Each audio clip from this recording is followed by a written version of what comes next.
দর্শক আমন্ত্রণ জানাচ্ছি নিউজ 24 এর নিয়মিত আয়োজন আরআইসিএল স্টিল জনতন্ত্র গণতন্ত্র অনুষ্ঠানে আপনাদের সাথে আছি আমি মুরসালিন হক জুনায়েদ। দর্শক আমরা জনতন্ত্র গণতন্ত্র অনুষ্ঠানে একটি বিষয় নিয়ে আলোচনা করি এবং সেই বিষয়ের ভবিষ্যৎ পরম্পরা এবং অগ্রগতি কি হতে পারে, ইতিবাচক বা নেতিবাচক কী ধরনের বিশ্লেষণ আসতে পারে সেই বিষয়ে আমাদেরকে জানান আমাদের স্টুডিওতে এবং অনলাইন প্ল্যাটফর্মের মাধ্যমে যুক্ত অতিথিরা।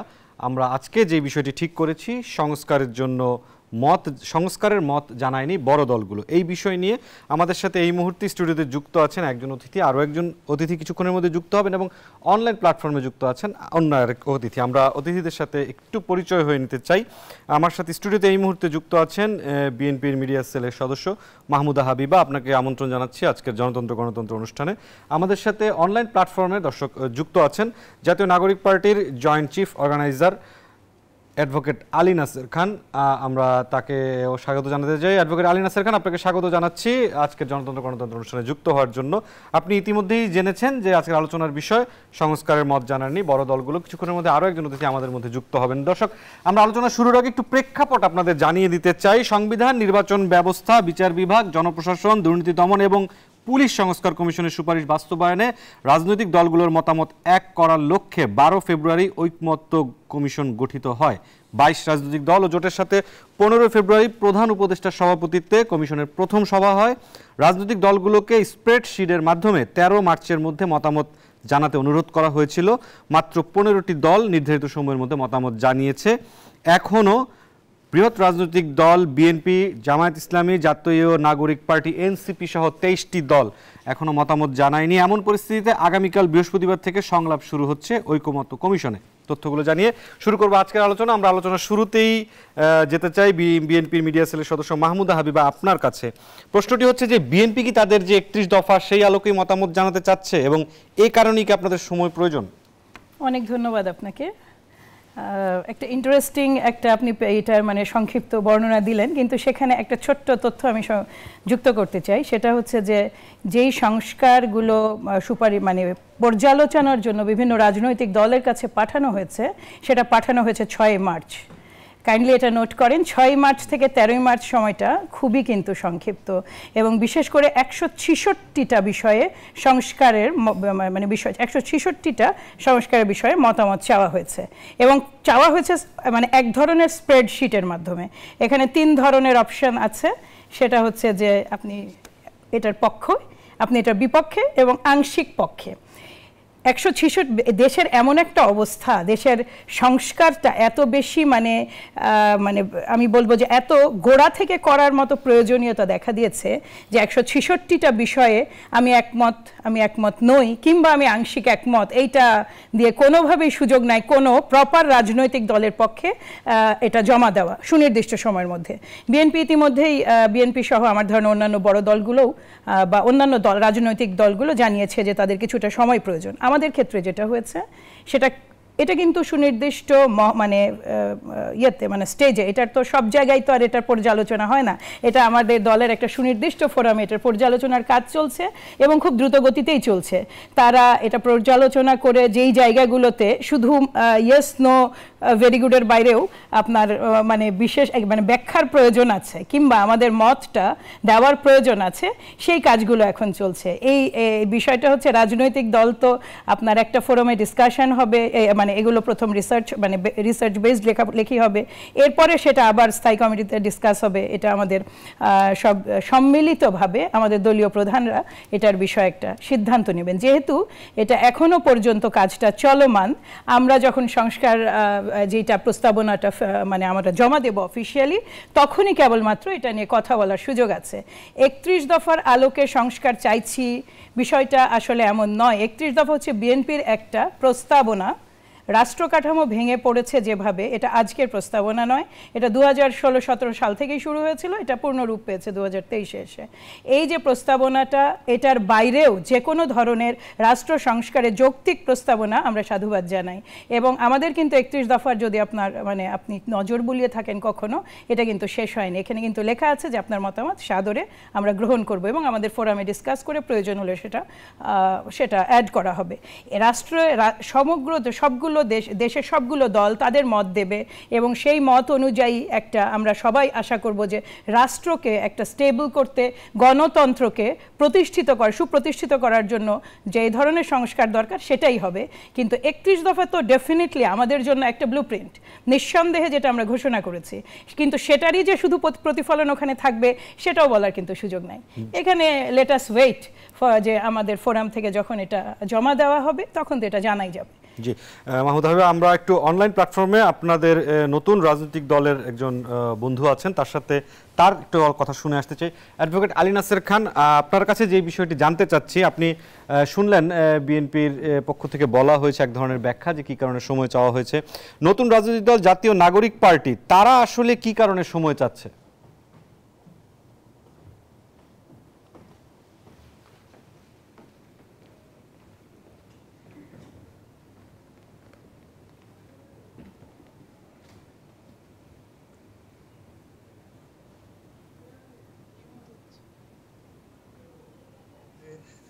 আমাদের দলের যে নির্দিষ্ট সেল রয়েছে এ ব্যাপারে এবং যারা কাজ করছেন তারা এটি পর্যালোচনা করছেন এবং আমাদের মধ্যেও প্রাথমিকভাবে আলাপ হয়েছে।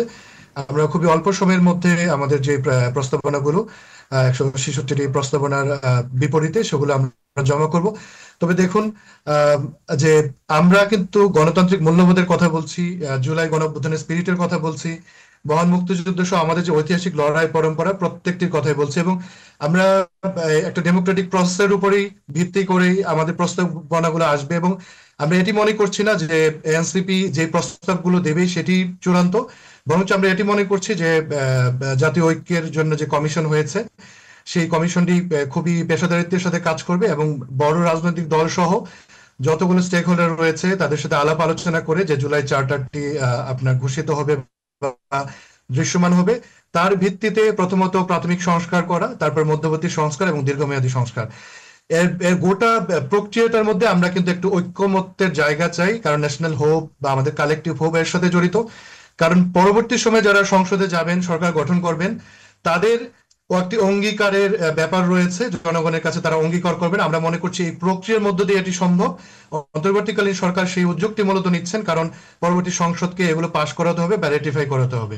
তো আমরা এই ব্যাপারে খুবই সহযোগিতাপূর্ণ এবং আমাদের সামর্থ্যের মধ্যে নির্দিষ্ট সময়ে, যৌক্তিক সময়ে আমরা এই প্রস্তাবনাগুলো আমরা পৌঁছে দেওয়ার জন্য সচেষ্ট আছি। অ্যাডভোকেট আলী নাসের খান, যদি প্রাথমিকভাবে আপনার কাছে জানতে চাই, আপনাদের প্রথম দিককার যে দাবিগুলো ছিল, অর্থাৎ সেকেন্ড রিপাবলিক, গণপরিষদ, এই যে সংবিধান সংস্কার, এই জায়গাগুলোতে কি আপনারা এখনো অটল আছেন?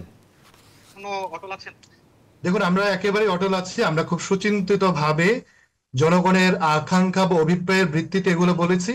অনেকে আমাদের রাজনৈতিক বন্ধুরা বলছেন এগুলো খুবই কঠিন টার্ম বা এমন কিছু তারা বুঝতে পারছেন। আমরা অনেক বর্ষিয়ান বিশ্লেষক, এমনকি বর্ষিয়ান রাজনীতিবিদ যারা পার্লামেন্টে গিয়েছেন এবং দীর্ঘ সময় ধরে রাজনীতি করেছেন তাদের মুখ থেকে শুনেছি, কিন্তু আমাদের মনে হয়েছে এটি খুবই হাস্যকর কায়দায় যে দ্বিতীয় প্রজাতন্ত্র বা জনপ্রজাতন্ত্র যা বলি, এটা ফরাসি দেশের উদাহরণ দিয়ে বললে বা পোল্যান্ড বা কোরিয়াতে বিভিন্ন ধরনের এক্সাম্পল রয়েছে। আর যদি গণপরিষদের কথা বলুন, সেটি তো আমাদের 70-এর পরে আমাদের মহান মুক্তিযুদ্ধ বা 72-এ এক্সাম্পলটি রয়েছে। মূলত সংবিধান সভা আমরা যেটিকে বলি, যে যখন একটি রাষ্ট্রের শাসনতন্ত্র প্রয়োজন হয় তখন এই গণপরিষদ বা এই সংবিধান সভায় কিভাবে সদস্যরা যাবেন, কিভাবে তারা এটি একটি গণপরিষদ বিতর্কের মধ্য দিয়ে নতুন একটি সংবিধান প্রণয়নের জন্য সচেষ্ট থাকবেন এবং সংবিধানের খসড়া প্রণয়ন করবার যে কমিটি, এই যে লিগ্যাল প্রসিডিউর গুলো, এগুলো কিন্তু বাংলাদেশের মানুষ জানে। এটা আমাদের দেশে এক্সাম্পল রয়েছে এবং পৃথিবীর দেশে দেশে রয়েছে। একটি ব্যাপার আমরা দেখতে পেয়েছি, পুরো 24-এ যে গণ অভ্যুত্থান, এটিকে অনেক ছোট করে দেখবার একটা ধারণা রয়েছে প্রথাগত রাজনৈতিক দলগুলোর, যারা গত 16 বছর ওইভাবে কোনো কার্যকর গণ আন্দোলন করতে পারেনি বা জনসংশ্লিষ্ট কোনো আন্দোলন করতে পারেনি, বা আমরা খুব যদি একদম মোটা দাগে বলি, যারা একটি ব্যর্থতার মধ্যে দিয়ে গিয়েছে জনগণের আশা আকাঙ্ক্ষা পূরণ করবার ক্ষেত্রে বা ফেসিবাদ বিতাড়িত করবার ক্ষেত্রে। তাদের কাছে মনে হয়েছে যে 24-এর গণ অভ্যুত্থান খুবই তুচ্ছ একটা ঘটনা, বা মেয়ার হচ্ছে যে একটি সরকার সরে গিয়েছে আর একটি সরকার আসবে। তো মোদ্দা কথা হচ্ছে, আমরা খুব যৌক্তিকভাবে বলেছি যে একটি মহাজাগরণ ঘটেছে 2024-এ।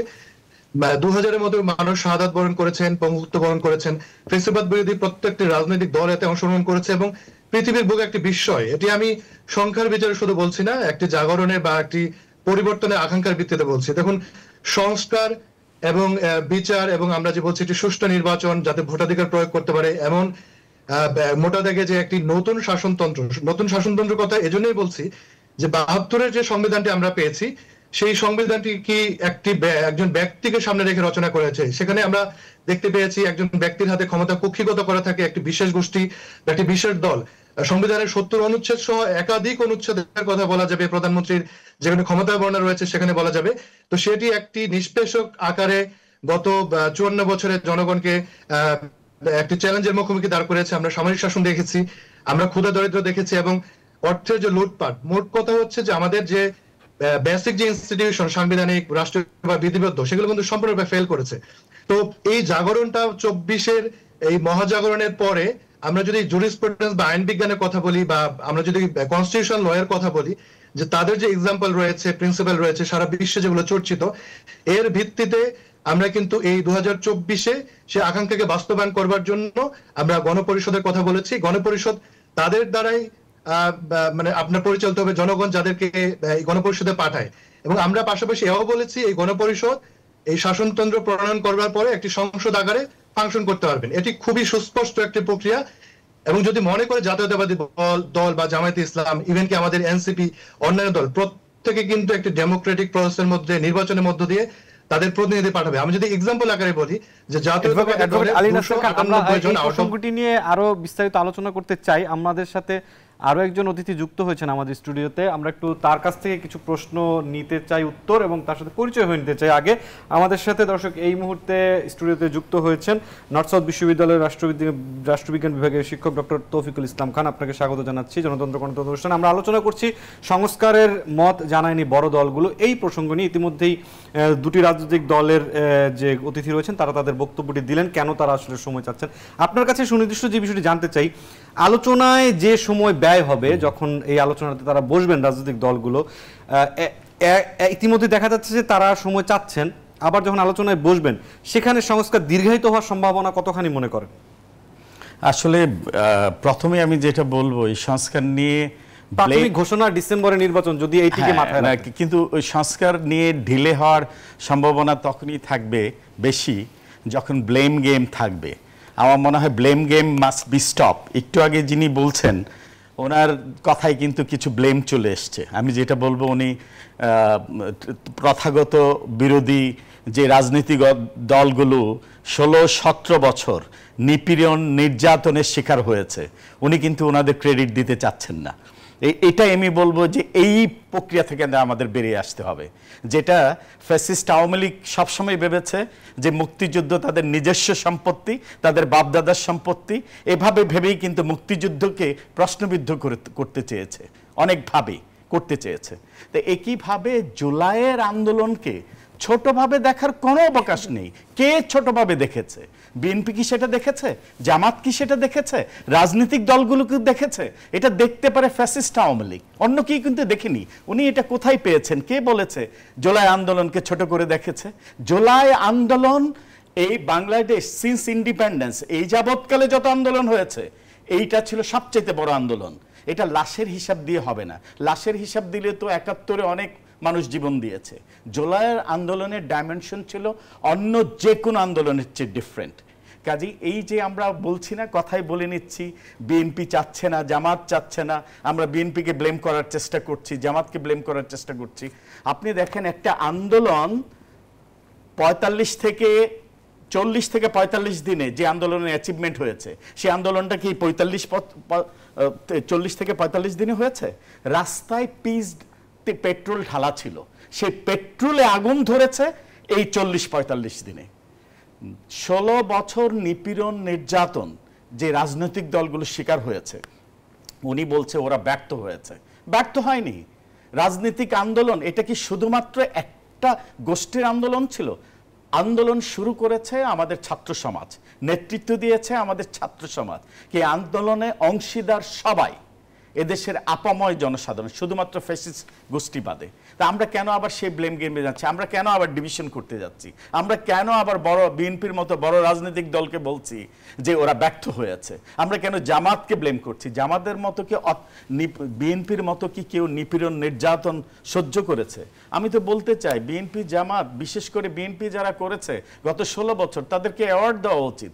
কারণ এক একজন কি মামলা খেয়েছে? আপনি জানেন যে বিএনপির একজন নেতা হাবিবুন নবী সোহেল 400-র উপরে মামলা খেয়েছে। উনি এ যাবৎকালে ছাত্র নেতাদের মধ্যে একজন জনপ্রিয় ছাত্র নেতা ছিলেন। এমনই পাবে আপনি বহু নেতাকে পাবেন, জামাতেরও অনেক নেতাকে পাবেন। শুধুমাত্র অপরাধ জামাত করেছে, শুধুমাত্র অপরাধ বিএনপি করেছে, সেজন্য মামলা দিয়েছে। মামলা হামলা দিয়ে কিন্তু ক্ষান্ত হয়নি, গুম করেছে ওদেরকে কোনোভাবে। আমি সিম্পলি বলি, আমি জিয়াউর রহমানের মৃত্যুবার্ষিকীকে শ্রদ্ধাঞ্জলি দিয়েছিলাম। আমাকে বিশ্ববিদ্যালয় থেকে বহিষ্কার করে দিয়েছিল, শিক্ষকতার থেকে আমাকে সরিয়ে দিতে চেয়েছিল। শেষ পর্যন্ত আমাকে হ্যাডশিপ থেকে রিজাইন করতে হয়েছে।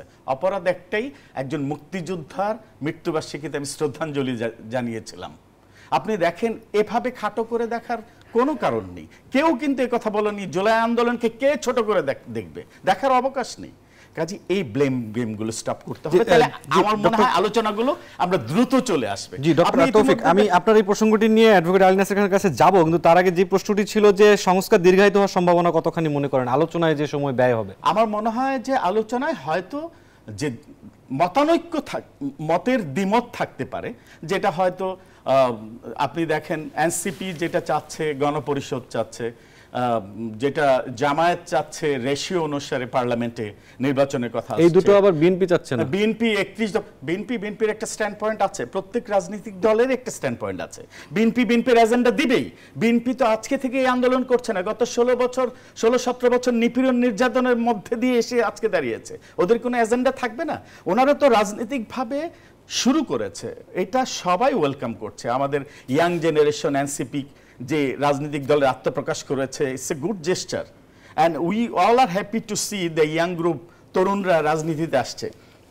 কিন্তু আমার মতের সাথে দ্বিমত হলেই যে আমি ধরে নিব যে না ওরা চাচ্ছে না, ব্যাপারটা কিন্তু তা না।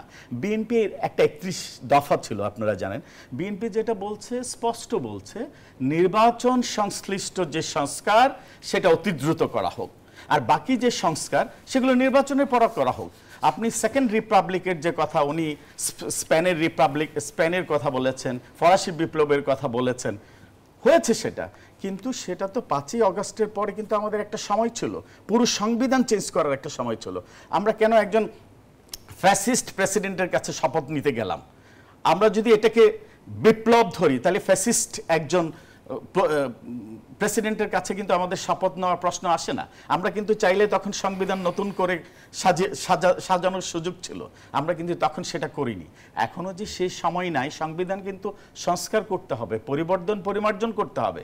কারণ এখন যে সংবিধান, আপনি জানেন, যে কোনো দল ক্ষমতায় গেলে স্বৈরতান্ত্রিক হওয়ার সম্ভাবনা থাকবে। আমরা কিন্তু সেক্ষেত্রে দ্বিমত করছি না, কিন্তু ব্যাপারটা হচ্ছে সেটা কখন হবে।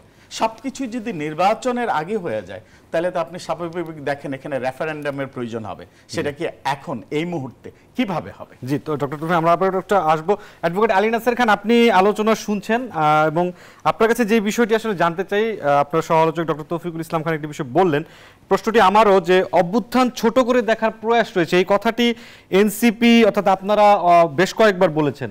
সুস্পষ্টভাবে আসলে আপনারা কারো নাম বলছেন না, আসলে কারা খাটো করে দেখার চেষ্টা করছে, আপনাদের দৃষ্টিভঙ্গি কি?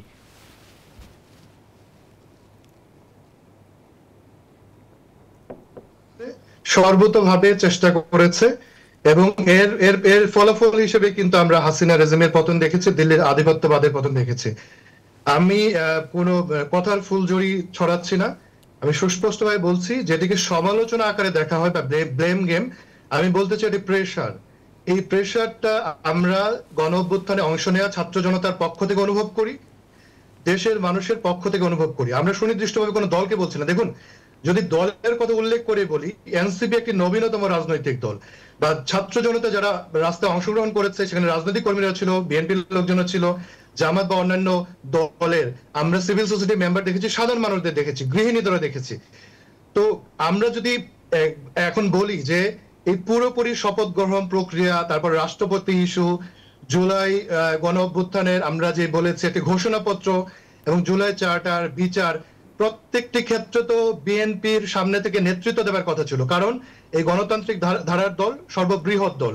এমনকি জামায়াতের কথা যদি বলি তো সংখ্যার বিচারে তাদের স্টেক অনেকটুকু বেশি, কিন্তু প্রত্যেকটা ব্যাপারে কেন তরুণদের পক্ষ থেকে বা তরুণদের বিভিন্ন রাজনৈতিক প্ল্যাটফর্ম বা বিভিন্ন প্রেসার গ্রুপ থেকে বলতে হচ্ছে, এটি আমাদেরকে ব্যথিত করে। দেখুন, আপনি যদি মনে করেন কোনো কিছু ধরিয়ে দেওয়া বা জন আকাঙ্ক্ষার কথা বলা ব্লেম গেম, সেক্ষেত্রে আমার দ্বিতীয়বার বলবার কিছু নেই।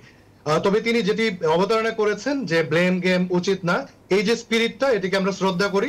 সত্যিকার অর্থে আমরা কিন্তু দেখুন একদম শুরু থেকেই সবাইকে সাথে নিয়ে সবাইকে ক্রেডিট দেওয়া, স্বীকার করা, সেই মানে অব্যাহত রেখেছি। কিন্তু আক্ষেপের জায়গা যদি আমরা বলতে না পারি, জনগণের ডিমান্ডের কথা যেটা আমরা চাপ অনুভব করি সেটা যদি আমরা বলতে না পারি, সেক্ষেত্রে কিন্তু আমাদের এই যে জুলাইয়ের স্পিরিট বা নতুন ভাবে যে একটি বাংলাদেশি মূল্যবোধের সৃষ্টি হয়েছে, এবং আমরা যেটি বলছি যে আমরা একটি অন্তর্ভুক্তিমূলক বাংলাদেশপন্থী মধ্যমপন্থার একটা রাজনীতি চাই, এইটি কিন্তু একটা রাজনৈতিক পরিবেশ বা নতুন বন্দোবস্ত। এক্ষেত্রে কিন্তু কোনো বড় রাজনৈতিক দল এটি বিরোধিতাও করছে না। তবে আমরা এই প্রক্রিয়াটাকে ত্বরান্বিত করতে চাই। দেখুন, মোটা দাগে আমরা সংস্কারের পক্ষে রয়েছি, আমরা বিচারের পক্ষে রয়েছি এবং একটি সুষ্ঠু নির্বাচনের পক্ষে রয়েছে। দেখুন, নির্বাচনকে আমি শেষ করছি, অনেক বিতর্ক রয়েছে।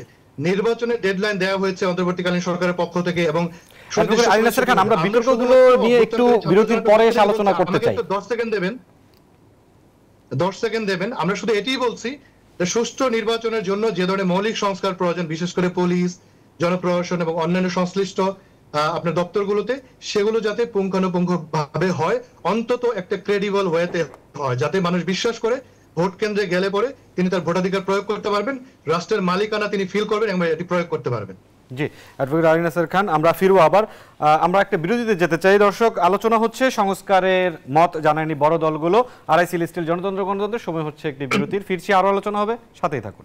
দর্শক, বিরতির পর আবার আমন্ত্রণ জানাচ্ছি আরআইসি স্টিল জনতন্ত্র গণতন্ত্র অনুষ্ঠানে। আমরা আলোচনা করছি সংস্কারের মত জানায়নি বড় দলগুলো। আমরা খুব দ্রুত আলোচনায় চলে যেতে চাই। আমাদের আলোচনা শুরু করব বিএনপি মিডিয়া সেলের সদস্য মাহমুদ হাবিবা আপনার মাধ্যমে। আপনি সহ আলোচকদের বক্তব্য প্রথম পর্বে শুনলেন, সেখানে আপনার বেশ কিছু উত্তর রয়েছে। পাশাপাশি আমাদের একটি প্রশ্ন রয়েছে, গণপরিষদ, সংখ্যানুপাতিক নির্বাচন এবং প্রাদেশিক ব্যবস্থা, মোটা দাগে এই তিনটি যে প্রস্তাবনা রয়েছে, এটি নিয়ে বিএনপি কিছুটা চিন্তিত কিনা, কারণ জানতে চাচ্ছি। আপনাকে অনেক ধন্যবাদ। হ্যাঁ, আমি আমার সম্মানিত সহ আলোচকদের বক্তব্য শুনেছি এবং আমি পূর্ণ শ্রদ্ধা রেখেই বলছি, আমি আমার তরুণ সহ আলোচককে, যে জুলাই অভ্যুত্থান আমাদের সকলের জন্য, সারা দেশের জন্য, এদেশের প্রতিটা নাগরিকের জন্য, প্রতিটা রাজনৈতিক দলের জন্য এমন একটা ঘটনা যেটা আসলে ছোট করে দেখার বা ছোট করার বা অসম্মান করার কোনো সুযোগ নাই। এবং আমরা এটা প্রত্যেকেই কিন্তু হৃদয় ধারণ করি। হৃদয় ধারণ করার প্রধান কারণ যে ৭১ তো শুনেছি, ৭১ কিন্তু আমরা নিজেরা পার্টিসিপেট করতে পারিনি। পার্টিসিপেশন এক ধরনের ওনারশিপ দেয়। জুলাই কিন্তু বাংলাদেশের প্রতিটা নাগরিককে, যারা ৭১-এ সুযোগ পাননি মুক্তিযুদ্ধ করার, সেই প্রতিটা মানুষ কিন্তু জুলাইকে ওন করেন, তারা ছাড়া যারা ফ্যাসিস্ট বা মাফিয়া সরকারের সাথে ছিলেন। বাংলাদেশের প্রতিটা মানুষ ওই একটা জায়গায় জুলাইয়ের মুক্তিযোদ্ধা। কাজেই কোনো ধরনের কোনো সুযোগ নাই ছোট করে দেখার। এইবার আসি, মানে ভাইয়া ইতিমধ্যেই কিছু কথা বলেছেন ব্লেম গেম নিয়ে, ওগুলোতে আমি আর না যাই। আমার কথা হচ্ছে সেটা হচ্ছে দল হিসেবে এনসিপির সুনির্দিষ্ট কিছু চাওয়া থাকবে। তারা মানে গণপরিষদ চাইতেই পারেন, জামাত সংখ্যানুপাতিক নির্বাচন চাইতেই পারেন, সেটা তার রাজনৈতিক স্ট্যান্ড। বিএনপির রাজনৈতিক স্ট্যান্ড কিন্তু ভেরি ক্লিয়ার। বিএনপি ১৭-১৮ বছর আগে যেটা তার রাজনৈতিক স্ট্যান্ড ছিল, আজকে পর্যন্ত সেইটাই তার রাজনৈতিক স্ট্যান্ড। কি সেটা? বিএনপি কি বলেছে যে আমি ক্ষমতায় যাব? বিএনপির একটা স্ট্যান্ড ছিল, সাধারণ মানুষের মধ্যে ভোটের অধিকারটা ফিরিয়ে দিন, সাধারণ মানুষের ভোটাধিকারটা আমরা চাই। অনেক ব্যর্থতা নিঃসন্দেহে বিএনপির আছে, কিন্তু বিএনপির এই জায়গাটায় কোনো ব্যর্থতা নাই যে এত বড় নির্যাতন, এত বড় নিপীড়ন, গুম, 650-700 গুম, আমাদের হাজার হাজার মৃত্যু, এবং এক একজনের ঘাড়ে এমন অবস্থা হয়েছিল যে আমাদের অলমোস্ট 60 লক্ষ নেতাকর্মীর নামে মামলা ছিল। এই দিনের পর দিন, মানে তারা যারা, এমন বহু মানুষ আমি জানি যারা 7 বছর 8 বছর কখনো বাড়ি ফিরতে পারেননি, তারা কিন্তু একটা জিনিস স্টাবলিশ করেছেন যে জনগণের ভোটাধিকার ফিরিয়ে দিতে হবে। এই জনগণের ভোটাধিকারটা কি? জনগণের ভোটাধিকারটা আজকে একটা খুব চমৎকার ব্যাখ্যা দিয়েছেন আমাদের সম্মানিত ভারপ্রাপ্ত চেয়ারম্যান জনাব তারেক রহমান। আজকে একটা রাজনৈতিক নেতৃবৃন্দের সম্মানে একটা ইফতার পার্টি ছিল বিএনপির, সেখানে কিন্তু দেখুন ভোটাধিকার হলো একজন সাধারণ মানুষের সেই অধিকার, যেই অধিকার সে প্রতি 5 বছরে একবার প্রয়োগ করার সুযোগ পায়। সেই মানুষটা হতে পারে 1000 কোটি টাকার মানুষ, সে হতে পারে 0 ইনকামের মানুষ, কিন্তু ওই জায়গাটাই, ওই রাইটটাতে সবাই সমান। একটা ভোট প্রত্যেকে বহন করে। কি ভোট? এটা তার রাষ্ট্রের সাথে, তার সরকারের সাথে তার কিন্তু রাষ্ট্রের মালিকানার, সরকারের মালিকানার কন্ট্রাক্ট। এই কন্ট্রাক্টটা রিনিউ করে প্রতিবার ভোটের মাধ্যমে। এই রাইটটা আপনাকে কে দিয়েছে যে আপনি বলবেন যে এখন ভোট দিলে অমুকে ভোট পেয়ে যাবে, কাজে এখন ভোট দেওয়া যাবে না? এর চেয়ে ফ্যাসিবাদী কথা আর কি থাকতে পারে? হাসিনা কি একই কথাই বলেনি? হ্যাঁ, আপনি সিস্টেম, অবশ্যই সংস্কার নিয়ে তো আমরা প্রথম থেকে বলতে আসছি, সংস্কার তো মাস্ট। 4টা বিষয় উল্লেখ করে বলা হয়েছে। আজকেও কিন্তু আমাদের এই ভারপ্রাপ্ত চেয়ারম্যান সুস্পষ্টভাবে বলেছেন, নির্বাচন করতে 4টা সংস্কার, 4টা সেক্টরের সংস্কার মাস্ট। সেটা আপনার বিচার বিভাগ, সেটা আপনার নির্বাচন কমিশন, সেটা আপনার জনপ্রশাসন এবং পুলিশ প্রশাসন। এইটার যেটা আপনারই একটা টক শোতে আমাদের একজন সম্মানিত নির্বাচন সংস্কার কমিশনের সদস্য ছিলেন, যিনি খুব পরিষ্কারভাবে বলে গেছেন 25শে ডিসেম্বরের মধ্যে এটা মিট করা পসিবল। তাহলে এই জায়গাটায় আমি আমার রাজনৈতিক যেটা চাওয়া, আমার চাওয়াটা সাধারণ মানুষের ভোটাধিকার ফিরিয়ে দেওয়া, সেই দল হিসেবে বিএনপি এটা থেকে সরে যাওয়ার কোনো কারণ তো নেই। এবং আমার সাথে যে এনসিপিকে একমত হতে হবে তেমনও তো না। একটা মানে সুষ্ঠু এবং সুন্দর গণতান্ত্রিক পরিবেশে উনি গণ অধিকার পরিষদ চাইবেন, এটাই কিন্তু স্বাভাবিক। উনি যদি আমার মতোই ভোট চাইতেন, উনি কিন্তু আমার দলটা করতেন। আলাদা কিন্তু ফোরাম বা আলাদা দল তার গঠন করার প্রয়োজনই হতো না। জামাত ইসলাম আমার সাথে একমত যদি পোষণ করতেন, তাহলে তারও আসলে প্ল্যাটফর্ম হিসেবে কোনো মানে একক অবস্থান থাকে না। কাজে এইটা মানে আমরা সবসময় ওয়েলকাম করি। হতেই পারে ওনার চাওয়া যেগুলো ওনারা বলছেন, যে জায়গাগুলোতে ওনারা মনে করছেন যে বিএনপি পূর্ণ সমর্থন দিতে পারতো, হতেই পারে নীতিগত কারণে বিএনপি সেই জায়গাগুলোতে সমর্থন দেওয়ার অবস্থায় ছিল না। কিন্তু অ্যাজ আ হোল আমরা যারা অংশীজন, জুলাই আন্দোলনের আমরা যারা অংশীজন, আমাদের প্রত্যেকের পারস্পরিক শ্রদ্ধা এবং পারস্পরিক মতানৈক্যতা, মানে এই যে মতের যে অনৈক্যতা, এটার পরেও এক ধরনের মানে সহাবস্থান তো অত্যন্ত জরুরি। এই সহাবস্থানে যদি আপনার গ্যাপ হয়, এই সহাবস্থানের গ্যাপে সবচেয়ে বড় বেনিফিট কিন্তু মানে পরাজিত এবং পালিয়ে যাওয়া শক্তির। এই যে সংশয় দ্বিধা আপনি বলছেন, আপনি আমাকে জিজ্ঞেস করছেন, আপনি আমার সম্মানিত তরুণ সহযোদ্ধাকে জিজ্ঞেস করছেন, এই যে এগুলো যে সার্কুলেট হচ্ছে, এই ডাউটগুলো, এগুলো তো কোথাও না কোথাও থেকে উৎপন্ন করা হচ্ছে। এটাও কিন্তু একটা ব্যাপক ষড়যন্ত্রের অংশ। জি, আমরা একটু যেতে চাই অ্যাডভোকেট আলী নাসের খান, আপনি যুক্ত আছেন। আমরা একটু জানতে চাই একটি বিষয়, যে বিভিন্ন সময় বিএনপির বক্তব্যে এমন কোনো ধারণা আসলে আপনাদের মধ্যে প্রতিষ্ঠিত হয়েছে কিনা যে বিএনপি অন্তর্বর্তীকালীন সরকার শুধুমাত্র নির্বাচন বিষয়ক সংস্কার করবে, বাকিগুলো করবে নির্বাচিত সরকার? আপনাদের মতামত জানতে চাই, এরকম কোনো কিছু আপনাদের মধ্যে ধারণা প্রতিষ্ঠিত হয়েছে কিনা? বিএনপি গত 16 বছরে সবচেয়ে বেশি ক্ষতিগ্রস্ত দল, পাশাপাশি জামাত। তো সেখানে প্রত্যেকটি নির্বাচনকে ভণ্ডুল করা হয়েছে। 2018-তে একটি এক ধরনের নির্বাচনের সম্ভাবনা দেখা দিয়েছিল, যেখানে বিএনপি সহ অন্যান্য রাজনৈতিক দল অংশগ্রহণ করেছিল। সেটাও কিন্তু ভুলণ্ডিত হয়েছে, রাতের ইলেকশন হয়েছে, পরে ডামি ইলেকশন। তো দীর্ঘদিন বঞ্চিত বা আপা বলছিলেন যে কারাবরণকারী, এটি কিন্তু আমাদের তরুণ রাজনৈতিক যারা রয়েছেন, তারাও কিন্তু বিভিন্ন সময় কোটা সংস্কার থেকে শুরু করে ভারতের বিরুদ্ধে আধিপত্যবাদের আন্দোলন বা অন্যান্য আন্দোলন, এমনকি নিরাপদ সড়ক আন্দোলন, সেই কারা অন্তরীণ হয়েছেন। এবং আমরা অপরাপর দলের কথা বলবো। তো এই তড়িঘড়িটা আমরা একটা ডেমোক্রেটিক বা একটা গণতান্ত্রিক চাওয়া হিসেবে দেখি। তবে একটি অনুধাবন করা প্রয়োজন যে নির্বাচন ভুলণ্ডিত হয়েছে। দেখুন, এটি 2018-তে হয়েছে, 24 হয়েছে, এর আগেও 13-তে হয়েছে। কিন্তু এর সাথে যখন আরো আশা আকাঙ্ক্ষা যুক্ত হয়েছে, তখনই কিন্তু 2024 সালে একটি গণঅভ্যুত্থান। কারণ বৈষম্য সমাজের রন্ধ্রে রন্ধ্রে ছড়িয়ে গিয়েছিল। এই বৈষম্যটা প্রতিনিয়ত মানুষকে বিপন্ন করতো। যেমন ধরুন, গণপরিবহন ব্যবস্থা আমরা বলি, চিকিৎসা সেবা বলি, বাক স্বাধীনতার কথা বলি, যদি প্রেসের ফ্রিডমের কথা বলি, সম্পত্তি অর্জন করার এবং এটি রক্ষা করবার কথা বলি, নিরাপত্তার কথা বলি, এবং আমরা যে ধরনের মানবাধিকারের কথা বলছি, যখন এত পরিমাণ গুম খুন হয়েছে, এটি কিন্তু শুধুমাত্র রাজনৈতিক আপনার কর্মী যারা তাদেরকে ক্ষতিগ্রস্ত করেনি, এমনকি যারা মতামত প্রকাশ করেছেন লিখে বা বলে, বা যারা বণিক শ্রেণীর অংশ ছিলেন, প্রত্যেকেই সাফার করেছে। এবং আমি ক্ষুদ্র ক্ষুদ্র ব্যবসায়ীদের কথা বলতে চাই, ফুটপাতে সে দোকানিগুলোর কথা বলতে চাই, যাকে প্রতিনিয়ত চাঁদা দিতে হতো। আমি একটু সম্মান জানিয়ে বলবো, বড় রাজনৈতিক দলগুলো গত 16 বছরে তাদের নেত্রীদের মুক্তি অথবা তাদের ক্ষমতা আরোহণ করা বা তত্ত্বাবধায়ক সরকার বা তাদের কারান্তরীণ নেতাদের মুক্তির কথা বলেছে। পাশাপাশি খুব সিগনিফিকেন্টলি আমরা কিন্তু দ্রব্যমূল্যের যেগুলো ছিল নিয়ন্ত্রণ করা আমরা খুব প্রচ্ছন্নভাবে দেখেছি। কিন্তু মোটা দাগে নাগরিক যে সমস্যাগুলো আমি যে মৌলিক অধিকারের কথা বলেছি, পাশাপাশি নিরাপত্তার কথা বলেছি, সেই ধরনের প্রোগ্রামগুলো কম ছিল। জনগণের পক্ষ থেকে আমরা বারংবার তখন শুনেছি, কারণ আমরা বিশ্ববিদ্যালয়ে পড়া বা শিক্ষার্থী যারা রয়েছে বা এখন যারা আমরা নবীনতম পেশাতে যুক্ত হয়েছি, তো আমাদের চোখের সামনে এটি ঘটেছে।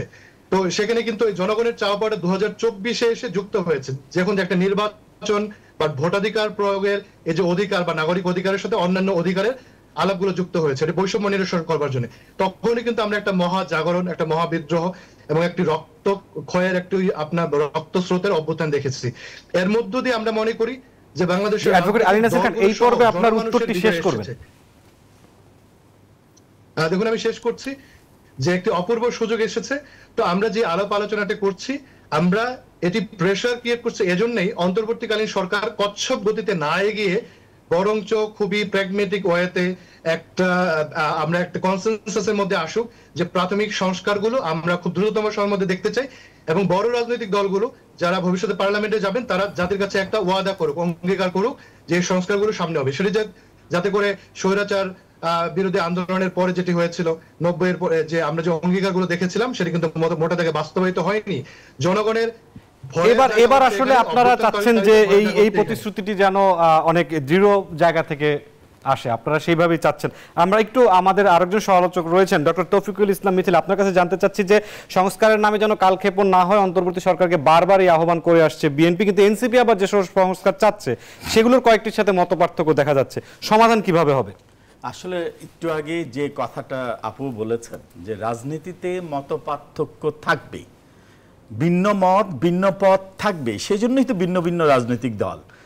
আমাদের সম্মানিত তরুণদের নিয়ে যে দল হয়েছে এনসিপি, ওনাদের একটা স্ট্যান্ড পয়েন্ট, একটা পলিটিক্যাল আইডিওলজি থাকবে এবং ওনাদের একটা মতামত থাকবে, জামাতের একটা থাকবে, বড় দল হিসেবে বিএনপির থাকবে। ভিন্ন মত ভিন্ন পথ রাজনীতি এবং গণতন্ত্রে এটা স্বাভাবিক। কিন্তু উনি সর্বশেষ যে কথাটা খুব সুন্দর একটা কথা বলেছেন, আমার সম্মানিত তরুণ আলোচক যে কথাটা বলেছেন, আমরা কিন্তু এই সুযোগটা যে পেয়েছি আজকে স্বাধীনতার 50 বছর পর, আমরা একটা সুযোগ পেয়েছি দেশকে নতুনভাবে গড়ার। এইটাকেই যদি আমরা লক্ষ্য রেখে এগিয়ে যাই, আপনি দেখেন আমরা কিন্তু 71-এ স্বাধীনতা অর্জন করেছি, সেটাকে রক্ষা করতে ব্যর্থ হয়েছি। আমরা 90-এ আবার হারিয়ে যাওয়া গণতন্ত্র পুনরুদ্ধার করেছি, আবার সেটাকে হারিয়ে গেছে। এই 24-এর এই অর্জন যদি ব্যর্থ হয়, এটা কিন্তু ব্যর্থ হবে বাংলাদেশ। শুধুমাত্র তরুণরা ব্যর্থ হবে না, তরুণরা সেটা অর্জন করেছে, তরুণদের নেতৃত্বে অর্জিত হয়েছে। সবগুলো রাজনৈতিক দল, সব পেশার মানুষ মিলে সেটাকে অর্জন করেছে, এবং অর্জনটা সবাই মিলিয়ে করতে হবে। কারণ ফ্যাসিস্টরা কিন্তু সুযোগে আছে কিভাবে এখানে একটা গ্যাপ তৈরি করে যায়, তরুণদের মাঝে, বড় দল বিএনপির মাঝে, জামাতের সাথে গ্যাপ করা যায় কিনা। আমার মনে হয় যে সর্বশেষ যে কথাটা আমার সহ আলোচক সম্মানিত তরুণ যে কথাটা বলেছেন, আমরা সেই সুযোগটা কাউকে দেওয়া ঠিক হবে না। আমাদের মধ্যে মতের ভিন্নতা থাকবে, আর যখন আমরা ডিসকাশনে বসবো অনেক সলিউশন চলে আসবে। আপনি দেখেন নির্বাচন কমিশনার ইতিমধ্যে বলেছেন যে অনেকগুলো সংস্কার আমরা এই ডিসেম্বরের মধ্যে করতে পারবো, হুইচ ইজ ডুয়েবল। ডুয়েবল যদি হয়ে থাকে, তারপরে যদি সেটা একটু সময়ের বেশি প্রয়োজন হয়, সেটা কি জন্য প্রয়োজন হতে পারে সেটারও কিন্তু একটা স্পষ্ট বার্তা থাকবে, স্পষ্ট বার্তা থাকবে। সেটা হলে কিন্তু বিএনপির মতো বড় দল কিন্তু সেটাকে অপোজ করছে না, বলছে না যে না এইটা। এবং সেক্ষেত্রে আসলে বড় যে রাজনৈতিক দলগুলো রয়েছে তাদেরও কিন্তু বড় ধরনের দায়িত্ব রয়েছে এই ঐকমত্যে। আমরা একটু বিরতিতে যেতে চাই। দর্শক, আরআইসি লিস্টে গণতন্ত্র আলোচনা হচ্ছে, সংস্কারের মত জানায়নি বড় দলগুলো। সময় হয়েছে একটি বিরতির, ফিরছি কিছুক্ষণ পর, সাথেই থাকুন। দর্শক, বিরতির পর আবার আমন্ত্রণ জানাচ্ছি আরআইসি লিস্টের গণতন্ত্র অনুষ্ঠানে। আলোচনা হচ্ছে সংস্কারের মত জানায়নি বড় দলগুলো। আমরা খুব দ্রুত আলোচনায় চলে যেতে চাই। অতিথিরা আপনাদের দৃষ্টি আকর্ষণ করে যেটি জানতে চাই, আমরা একটু বিষয়ের বাইরে গিয়ে একটি প্রশ্ন করতে চাই। সেটি হচ্ছে যে জনাব মাহমুদা হাবিবা, আপনার মাধ্যমে শুরু করছি। একটি গুরুত্বপূর্ণ সংস্কার প্রয়োজন ছিল পুলিশে, বাহিনীটি সহ। বাহিনীটি খোদ তারাও চেয়েছে, সব রাজনৈতিক দল চেয়েছে, সাধারণ মানুষও বিষয়টি উপলব্ধি করেছে, কিন্তু একমাত্র এই সংক্রান্ত কমিশন কোনো সুপারিশ দেয়নি। বৃহৎ রাজনৈতিক দল বিএনপি বিষয়টিকে কিভাবে দেখছে? আপনাকে অসংখ্য ধন্যবাদ। যেটা হয়েছে যে আসলে অ্যাজ আ হোল পুলিশ প্রশাসন গোটা বিষয়টাই ছিল সব একেবারে ফ্রন্টলাইনার, যেহেতু বিগত সরকারের তারা টুল হিসেবে ব্যবহৃত হয়েছে, প্রশাসনকে সরকার ব্যবহার করেছে টুল হিসেবে, এবং তাদের প্রয়োজনে তারা সুনির্দিষ্ট মতাদর্শের কিছু মানুষের সন্নিবেশও সেখানে ঘটিয়েছিলেন। এর ফলে এই বাহিনীটা খুব ভয়ঙ্কর রকম মানে চিহ্নিত একটা দাগি বাহিনীতে পরিণত হয়। জুলাই অভ্যুত্থানে যেটা আগস্ট পরবর্তী সরকার ইনাদের যে কামব্যাক, এটা একটা মানে এটা আসলেই একটা অত্যন্ত টাফ একটা কাজ ছিল, এবং এখনও আমি মনে করি যে এটা একেবারেই সহজ হয়নি। এই জন্য যে যদি পুলিশের সংস্কারের বিষয় আপনি দেখেন, ঠিক আছে মানে সংস্কারের সুপারিশ তো পরের কথা, একটা ড্রেস চেঞ্জ বা ড্রেসের কালার চেঞ্জ হওয়ার মতো একটা ঘটনা বোধহয় ঘটেছে। সবচেয়ে দুর্ভাগ্যজনক যেটা আমার কাছে মনে হয়েছে যে কমিশন কেন যাবে, কমিশন সুপারিশ দেবে কেন? সরকার 8ই আগস্ট সরকার তার দায়িত্ব গ্রহণ করেছে, ইন্টারিম গভর্নমেন্ট দায়িত্ব নিয়েছে। 8ই আগস্টের পরে চিহ্নিত দাগি কয়জন পুলিশ অফিসার গ্রেপ্তার হয়েছেন। থানা এ থেকে থানা ডিতে আপনি ট্রান্সফার করেছেন, থানা ডি থেকে থানা এফে আপনি ট্রান্সফার করেছেন, আপনি এই জায়গা থেকে ওই জায়গায় নিয়ে গেছেন, রেঞ্জ থেকে অমুক জায়গায় এনেছেন, এই তো ব্লেন্ড হয়ে গেছে। কেন, কিভাবে? এই যে আজকের আপনি সকালে বেলা বলছেন চাঁদাবাজি করছে, বিকেলে দেখছি আমরা ধর্ষণ ভয়ঙ্কর হয়ে উঠেছে। আজকেই তো খিলক্ষেতে একটা কিশোর 17 বছরের, যাকে ধর্ষণের অভিযোগে সাধারণ মানুষ এমনভাবে তাকে নির্যাতন করেছে যেটা পরিষ্কারভাবে আপনাকে বুঝিয়ে দেয় দুটো তিনটা জিনিস। আপনার মব, আপনার মানে চাঁদাবাজি, বিচারহীনতার যে সংস্কৃতি, তার জন্য তিনটা অর্গান দায়ী, মূলত দায়ী সরকার। 3টা অর্গান কি? বিচার বিভাগ। আমাদের সময় তো আমরা দেখেছি 15 দিনেও রায় হয়ে গেছে দ্রুত বিচার ট্রাইব্যুনালে, 20 দিনের মাথায় 25 দিনের মাথায় তারা রায় দিয়ে দিয়েছে। আর কোথায় ওই ট্রাইব্যুনাল, কোথায় কাজ করছে না কেন? এরপরে আসেন আপনার পুলিশ প্রশাসনে, তারা সঠিক যে অ্যারেস্ট হচ্ছে না, এবং তাদের বিরুদ্ধে যেভাবে তৈরি করা হচ্ছে এফআইআর, সেগুলো যথাযথ হচ্ছে কিনা এটাও কিন্তু প্রশ্নবিদ্ধ। জাস্ট আমরা যখন অফেয়ারে ছিলাম, আমি শুনলাম যে আমাদের সম্মানিত সহ আলোচকের ভাইয়ের কথা, যিনি ড্যাবের একজন ডাক্তার প্রফেশনে এবং ড্যাবের একজন সদস্য, তাকে ছিনতাইকারীরা হামলা করেছে। এই ছিনতাইকারী কারা? মোহাম্মদপুর থানা জানে না? এই জায়গাটায় ব্যর্থতাটা সরকারের। এই সংস্কার কমিশন আসলে কি সংস্কার দেবে? এটা তো সংস্কার কমিশনের কাজ নয়। এইটা হচ্ছে শৃঙ্খলা ফিরিয়ে আনা, পুলিশ বাহিনীকে চালানো এবং পুলিশ বাহিনীকে রেকটিফাই করার প্রথম এবং প্রধান দায়িত্ব সরকারের। এবং আরেকটু যদি আমি এটা আরো একটু যদি সংকীর্ণ করে আনি, তো স্বরাষ্ট্র মন্ত্রণালয়ের একেবারে মিজারেবলি ফেল করেছে এই জায়গাটায় স্বরাষ্ট্র মন্ত্রণালয়। বলেই আপনি মব জাস্টিসের ভয়ঙ্কর জিনিসটা বোঝেন। আপনি রাস্তা দিয়ে হেঁটে যাচ্ছেন, পিছন থেকে 2জন ধর্ষক বলে চেঁচালো, কেউ কিন্তু বিচারে যাবে না ভাই, আপনাকে ধরে একেবারে ওই জায়গাটাই, আপনার কপাল ভালো থাকলে আপনি বাঁচবেন, নইলে বাঁচবেন না। এই ব্যর্থতা কিন্তু সরকারের, এই দায় কিন্তু সরকারের, এবং বিশেষ করে বলতে গেলে স্বরাষ্ট্র মন্ত্রণালয়ের, এটা তাদেরকে অ্যাকসেপ্ট করতে হবে। এই অ্যাকসেপ্টেন্সটা যতদিন না আসে, দুর্বলতা থাকতেই পারে। এই সরকার আলাদিনের চেরাগ নিয়ে বসেনি, এবং তারা সবচেয়ে বড় কথা, সরকার হচ্ছে রাজনৈতিক সরকার না হওয়ার কারণে তাদের আন্ডারে যেগুলো যেই উইংগুলো কাজ করছে বা যে টুলগুলো কাজ করছে, তারা ভাবছেন একভাবে, টুল কাজ করছে একভাবে। তার মানে আপনাকে শাস্তির ব্যবস্থা নিতে হবে, এবং আপনার কাজ হতে হবে ভেরি সুইফট। আপনি যদি অ্যাডমিনিস্ট্রেশনের প্রপার অ্যাডমিনিস্ট্রেশন চালানোর প্রথম যেই শর্তগুলো, যে আপনাকে কঠোর হতে হবে, আপনাকে খুব সুইফট হতে হবে ডিসিশন মেকিংয়ে, এই জায়গাগুলোতে কিন্তু ভয়াবহ ফেইলিয়ার আছে। এবং আমরা যদিও আমাদের সরকার, এই সরকার আমাদের সকল আন্দোলনের অংশীজনের সরকার বলে আমরা তো সর্বোচ্চ ছাড়টা দিচ্ছি, কতদূর পর্যন্ত ছাড়টা দেওয়া যায়? এখানে তো তাদেরও তাদের দায়গুলো মেনে নিতে হবে। আমরা কিন্তু আসলে সংবাদ সম্মেলন রাত 3টায় শোনার জন্য কেউ বসে নাই। আমরা কিন্তু অন্য কোনো ধরনের, আমরা প্রচুর শুনেছি, বক্তব্য শুনতে আমরা টায়ার্ড। এখন কিছু অ্যাকশন দেখানো প্রয়োজন। আর আমি একটু এই আপনার প্রসঙ্গ ধরে আগের আরেকটা কথা বলি। নির্বাচন নিয়ে দেখেন, অনেক নির্বাচন, প্রতি কথায় নির্বাচন উঠে আসেনে। একটা কথা মনে রাখবেন, 17-18 বছরের শেখ হাসিনা এত বড় মাফিয়া দানব হয়ে উঠেছে, তার একটা মাত্র কারণ ছিল যে সে কোনো নির্বাচনে 100% অনুপস্থিতি। সে যদি প্রতিটা নির্বাচন 5 বছর পর তাকে ফেস করতে হতো, তাকে ভোটারদের সামনে যেতে হতো, তার জবাবদিহিতা থাকতো, কোনোদিন কিন্তু এই মাফিয়া হয়ে ওঠার সুযোগ হতো না তাদের। ফলে একজন মানুষের অসংখ্য অধিকার, সে অধিকারের কিন্তু একটা একেবারে very basic and very important অধিকার হচ্ছে ভোট। অন্য যে অধিকারগুলো আমার সম্মানিত সহবক্তা বললেন, তার প্রতি আমি পূর্ণ সমর্থন রেখেই বলছি যে সেই সমস্ত ভোট, সেই সমস্ত অধিকারকে সিকিউর করে এবং একটা ভিত্তি দেয় হচ্ছে ভোট। কাজে আজ সংস্কার যেটা আমরা চাইছি, আমরা সবাই ভাবছি, আপনি যেটা প্রশ্নটা করেছিলেন ওনাকে, যে সংস্কার কার্যক্রম কেমন আগাবে, আমরা যদি দেশের ভালো চাই, আমরা যদি একটা স্বাধীন, সার্বভৌম এবং অন্য পরাশক্তির একটা লেজুর দেশ হিসেবে নিজেদের না চাই, তাহলে অবশ্যই আমরা ডিফারেন্ট ভাবধারা থাকলেও আমরা কিন্তু ঐকমত্যে পৌঁছাতে সক্ষম হব। জি আপা, ধন্যবাদ মাহমুদা হাবিবা। আমরা একটু অ্যাডভোকেট আলী নাসের খান, খুব স্বল্প সময় আছে আমাদের কাছে, 1 মিনিটে বলবেন অস্বাভাবিক আইন শৃঙ্খলা পরিস্থিতি নির্বাচন আয়োজন নিয়ে স্বয়ং এনসিপি আহ্বায়কই প্রশ্ন তুলেছেন, সেখানে এ সংক্রান্ত কমিশনের কোনো সুপারিশ নেই, এনসিপির অবস্থান যদি বলতেন খুব সংক্ষেপে বলবেন অ্যাডভোকেট আলী নাসের খান। আমরা যার পরে অসন্তুষ্ট এবং বারংবার বলেছি, যদি অন্তর্বর্তীকালীন সরকারের কোনো দপ্তরে ব্যর্থতা থাকে সেটি স্বরাষ্ট্র দপ্তরে, সেখানে উপদেষ্টা বলুন, আমরা তার বয়সজনিত কারণে বলছি না, কার্যক্রম দেখে মনে হচ্ছে আনফিট। এমনকি গণহত্যা যারা সরাসরি অংশ নিয়েছে পুলিশ বাহিনী, তাদের সংস্কারের প্রস্তাবগুলো তো আসেইনি। আমরা অন্তর্বর্তীকালীন সরকারকে রাষ্ট্রপতি অর্ডিন্যান্সের বলে অনেকগুলো চেঞ্জ করার সুযোগ ছিল, সেটিও করতে দেখিনি। বরঞ্চ সারা দেশে টেম্পো স্ট্যান্ডের রাজনীতি চলছে, ধর্ষণ এর আমরা ঘটনা দেখলাম, খুবই ভয়ঙ্কর অবস্থা। মোহাম্মদপুর সহ আমরা একটা এক্সাম্পল আকারে বলছি, সারা দেশে যেন ছিনতাই বেড়েছে, এগুলো কিন্তু জনমানুষকে খুবই বিপন্ন করে চলছে। দেখুন, গণহত্যায় যারা অংশ নিয়েছে পুলিশ বাহিনীর ভেতরকার, তাদেরকে চিহ্নিত করবার জন্য কোনো বিশেষ সেল হয়েছে কিনা আমরা বারংবার বিভিন্ন সভা সেমিনারে বলেছি, আমরা দেখতে পাচ্ছি না। এমনকি কোনো ইন্টেলিজেন্স এই ক্ষেত্রে কাজ করছে কিনা, দৃশ্যমান কোনো তৎপরতা আছে কিনা, এই ধরনের রিপোর্ট পত্রপত্রিকার তরফ থেকে আমরা ওইভাবে দেখছি না। আমরা আশঙ্কা করছি তাদেরকে কোনো প্রকারের ইনডিমনিটি এটি সরকারের তরফ থেকে না হলেও, যেহেতু তারা ল অ্যান্ড অর্ডার ফেরানোর জন্য এক ধরনের আমরা দেখছি প্রিভিলেজ ভোগ করছে, তাদেরকে শুধুমাত্র আপা খুব যৌক্তিকভাবে বলেছেন এক জায়গা থেকে আলী নাসের খান, আপনি শেষ বাক্যটি বলবেন দয়া করে। জি, আমি প্রশ্নটি শুনতে পাইনি। আপনার শেষ কথাটি বলুন এই প্রসঙ্গে, শেষ কথা। আমরা অন্তর্বর্তীকালীন সরকারের প্রতি আহ্বান জানাচ্ছি, এই আইন শৃঙ্খলা ফেরাবার জন্য দ্রুততম সময়ে এই পুলিশের সংস্কার জরুরি, শুধুমাত্র কাগজে কলমে না।